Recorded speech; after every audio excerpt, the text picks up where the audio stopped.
성경 레위기와 민수기를 보면 하나님께 제사를 드리는 제사장들과 레위인들에게 주어졌던 몫이 있었음을 볼 수가 있습니다. 오늘 본문 44절 말씀에도 보면 제사장들과 레위인들에게 돌릴 것이라 말씀하는 세 가지가 나오는데요. 거제물과 처음 익은 것과 그리고 11조입니다.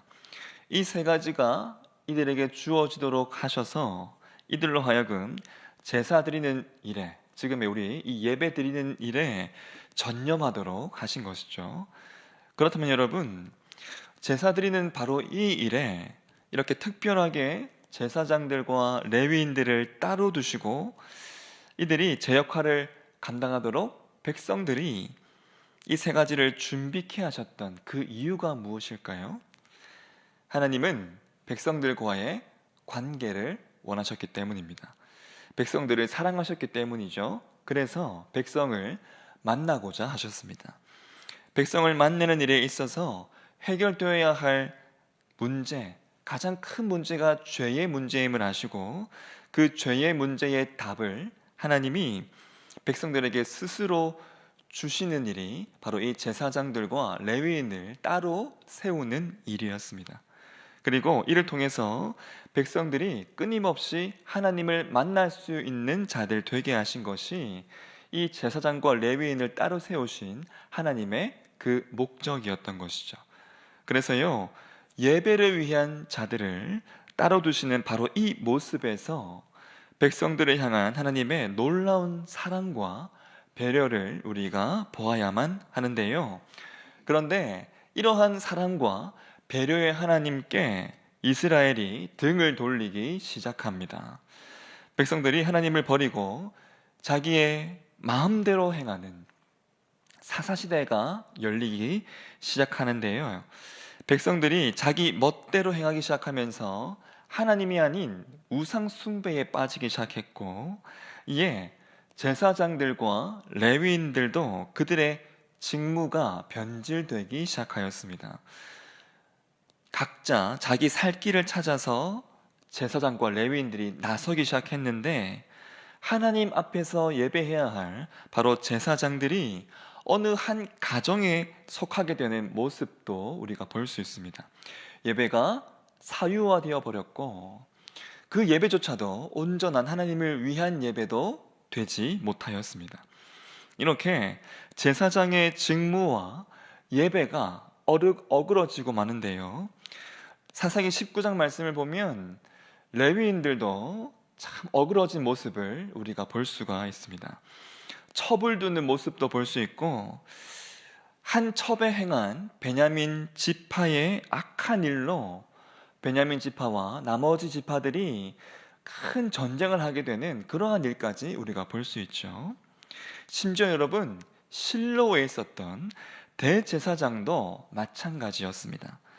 대제사장이었던 엘리는 영적으로 참 우둔해져 있었고요.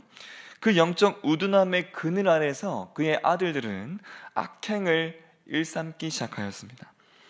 실로의 제사 드리러 나왔던 백성들, 그들에게서 자신들의 몫을 아주 악하게 취하는 모습, 제사장들에게 허락되었던 하나님 앞에 흔들어 구별한 것, 이것이 여러분 아까 서두에 말씀드렸던 세 가지 중에 한 가지, 거제물입니다. 거제물, 하나님께 들어서 드리는 것, 흔들어 드리는 것, 그래서 요제라고도 하는데요. 바로 이것을 이들이 취하지 않고 임의로 갈고리를 들고 다니면서 그 갈고리에 걸려 나오는 것, 그것을 제멋대로 취하는 모습을 우리가 볼 수 있습니다.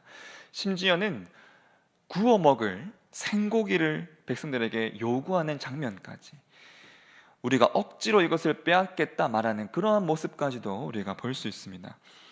이 모든 모습들이요, 모두 하나님 앞에 성별됨으로 제사를 드려야만 했던 제사장들과 레위인들의 모습들이었습니다.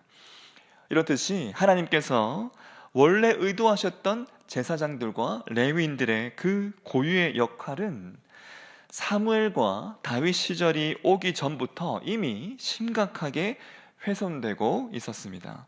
사무엘이 백성들로 하여금 하나님께로 다시 돌아오게 하고 제사를 회복하게 하기 위해서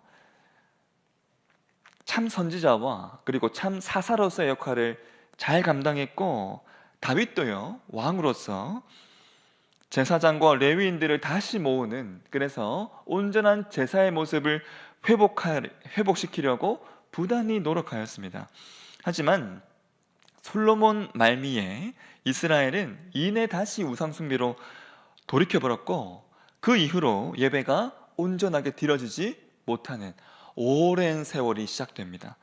물론 중간중간 회복의 움직임이 있었지만 온전하게 회복되지는 못했고, 그러한 모습들로 이스라엘은 완전히 멸망당하고 맙니다. 멸망당한 이후에도 70년이라는 전쟁 포로의 시간을 아주 긴 세월이 있었고, 그 기나긴 세월 동안 예배가요 아주 심각하게 방치되는 그러한 비극적인 일이 계속되었죠. 그래서 다시 고국으로 돌아온 이스라엘 백성들은요, 제사장들과 레위인들이 어떻게 성전에서 섬겼는지를 제대로 본 자들이 아니었습니다. 하나님 앞에 성별된 자들의 모습이 어떠한 모습인지도 제대로 잘 몰랐을 이들인데요. 그런데 여러분, 오늘 말씀 보시면 너무나 놀랍게도 바로 이들이 제사장들과 레위인들을 위한 너무나 중요한 일을 하기 시작합니다. 그것이 바로 거제물과 처음 익은 것과 11조를 지정된 곳에 쌓는 일이었습니다. 이 세 가지가 가능하기 위해서는요, 거제물을 드리는 그 희생제사, 화목제사가 온전하게 회복되어야만 하고요, 처음 익은 것을 하나님께 드리는 특별한 마음이 있어야 하고, 11조까지 온전하게 드려야만 가능한 것이 바로 이 모습이었습니다. 하나도 제대로 감당하기 참 어려웠던 이스라엘 백성들이었는데, 이스라엘 백성들에게 바로 이러한 모습이 가능했던 그 이유를 오늘 본문 44절은 이렇게 말씀합니다. 44절 후반절 말씀 보시면요, 이는 유다 사람이 섬기는 제사장들과 레위 사람들로 말미암아 즐거워하기 때문이라 말씀합니다. 제사장들과 레위인들을 통해서 행해지는 바로 그 일이 이스라엘 백성들의 삶의 즐거움이었다, 이렇게 말씀하고 있는데요. 바로 이 즐거움, 여러분, 폐허 속에서 무언가를 재건한다는 것 굉장히 힘든 일입니다. 그러하기에 고국으로 귀국한 바로 이 백성들의 삶에 가장 어려운 것이 바로 이 즐거움, 기쁨인데요. 놀랍게도 귀환한 이 이스라엘 백성들로부터 그 어려운 기쁨과 즐거움의 모습을 우리가 4번이나 지금까지 볼 수가 있었습니다. 먼저는요, 에스라 3장에서 볼 수 있는 일, 새 성전의 기초를 놓을 때 이러한 즐거움의 모습이 있었고, 두 번째는 에스라 6장 말씀에 보시면 볼 수 있는 일, 성전을 봉헌할 때 이스라엘 백성들이 즐거워하는 모습을 볼 수 있습니다. 세 번째는 느헤미야 8장 말씀에 나오는 바로 그 일, 에스라가 율법을 낭독할 때 백성들이 즐거워하였고요. 네 번째는 오늘 본 말씀에 있는 바로 이 일입니다. 느헤미야 12장에 있는 성벽을 완공하여 봉헌할 때 그 즐거운 모습을 볼 수 있죠. 이 모든 즐거움, 이 모든 기쁨은 하나님 안에 일어났던 일들이었습니다. 어제 본문 43절 말씀 보시면 이렇게 말씀합니다. 이 날에 무리가 큰 제사를 드리고 심히 즐거워하였으니 이는 하나님이 크게 즐거워하게 하셨습니다. 부녀와 어린 아이도 즐거워하였으므로 예루살렘이 즐거워하는 소리가 멀리 들렸느니라. 여러분, 이 한 절 말씀에 즐거움이라는 이 표현이요 4번이나 반복해서 기록됩니다. 하나님께서 허락하신 이 즐거움 속에, 이 기쁨 속에서 이스라엘 백성이 첫 수확물과 거제물과 11조를 가지고 한 곳에 쌓기 시작했던 것이죠.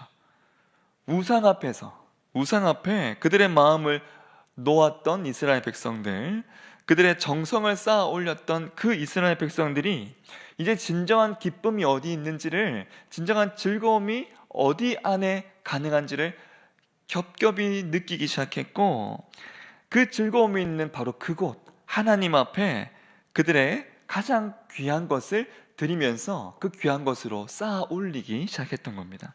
하나님이 기뻐하시는 것을 쌓아 올리는 바로 이 모습, 오늘 저와 여러분이 가장 집중해 보아야 할 모습입니다. 여러분, 우리 인생에 무엇을 즐거워하느냐에 따라서요, 그 인생에 쌓아 올리는 것이 결정됩니다. 성경 말씀 보시면 자신의 이름을 내는 것이 즐거움이었을 때는 이내 쌓아 올렸던 것이 바벨탑이었고요, 우상 숭배가 그 삶의 즐거움이 되었을 때는 금송아지와 바알과 아세라를 만들어 쌓아 올리기 시작하였습니다.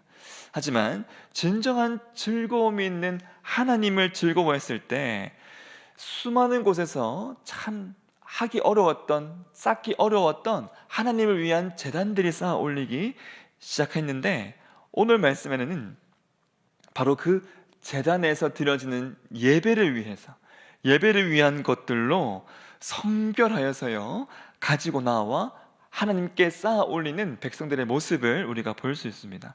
여러분, 이를 통해서 제사장들과 레위인들이 원래의 기능을 회복하기 시작합니다.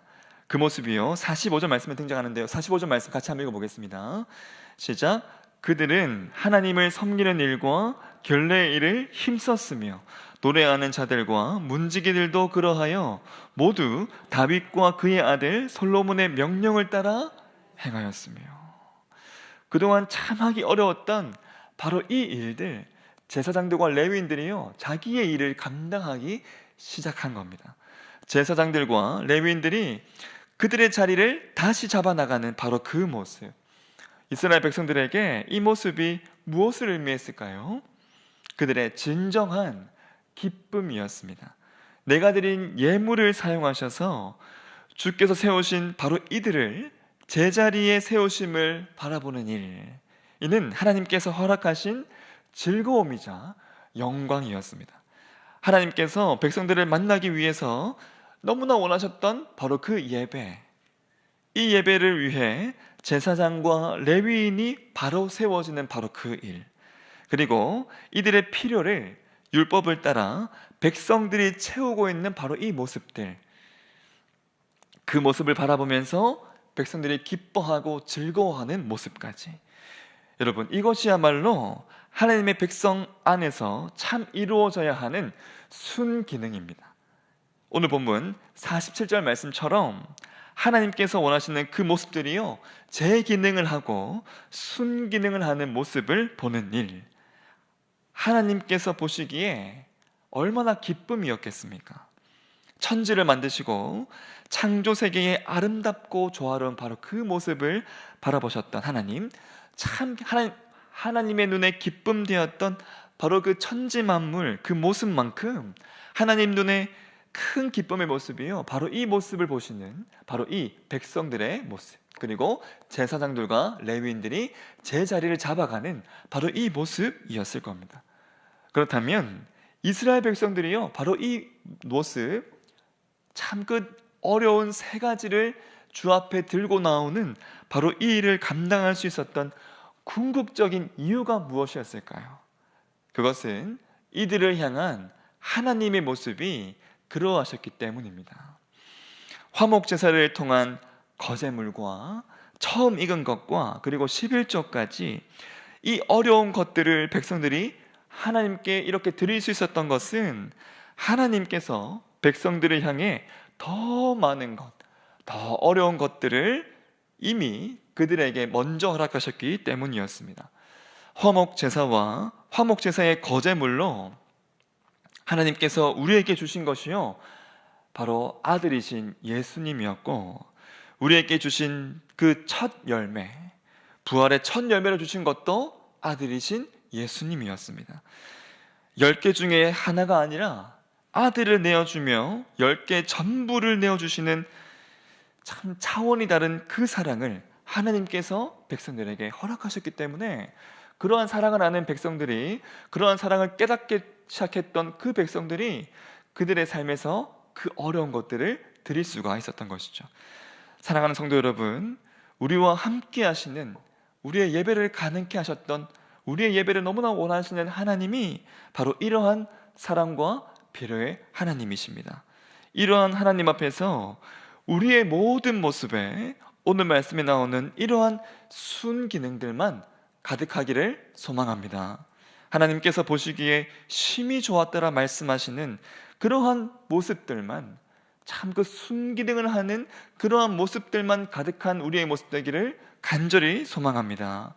우리의 마음을 바른 곳에, 하나님의 그 마음이 있는 그곳에 두기 시작할 때 우리 삶의 부분들이요 순기능을 하기 시작할 겁니다. 마치 빠져있던 톱니바퀴를 제대로 끼울 때 그것과 맞물린 것들이 함께 돌아가면서 재기능을 하는 것처럼 말이죠. 우리 삶의 가장 중요한 톱니바퀴가 하나님을 만나는 예배임을 여러분 기억하시고, 예배를 위한 곳에 여러분의 마음을 항상 두시기를, 예배를 바로 세우는 일에 열심을 내고요, 그곳에 가장 아름다운 것들로 쌓아 올리시는 우리의 삶이 되기를 간절히 소망합니다. 특별히 여러분, 오늘 말씀에 나오는 것처럼 우리의 예물이 이 세상 가장 귀한 예배를 위한 것임을 기억하시고, 그리고 하나님과의 관계를 위한 너무나 귀하고 소중한 것임을 항상 기억하시고, 더욱 우리가 드리는 그 예물에 우리의 중심을 담으시고, 중심을 담은 그 예물로 더욱 아름다운 예배를 드리시기를, 그러한 자에게 보게 하시고 그러한 자에게 누리게 하시는 참 기쁨과 즐거움, 오늘 말씀 나오는 참 기쁨과 즐거움을 더욱 충만하게 누리며 나가는 저와 여러분의 삶이 되시기를 주님의 이름으로 축원합니다.